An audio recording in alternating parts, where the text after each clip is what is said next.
klaro na ng konti. Baboy ba?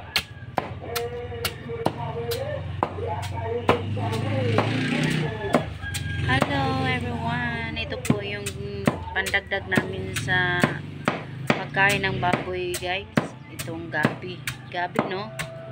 So ayan po ay tinadtad na ng aking honey yung body ng gabi. So ito po yung dahon, pandagdag namin ito sa pagkain nila. So lutuin po muna.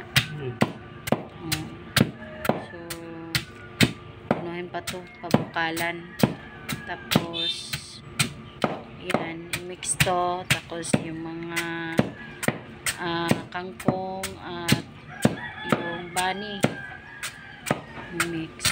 So mayroon na tayong pandagdag na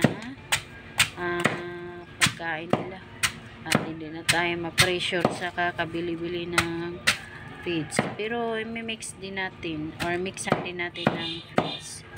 So ayan po yung proseso namin dito sa pagkain ng baboy para hindi tayo mag-isip ng bili-bili ng feeds. So ayan, kapag masinop ka at magaling kang mag-diskarte sa mga pagkain baboy, ayan, mayroong solusyon talaga.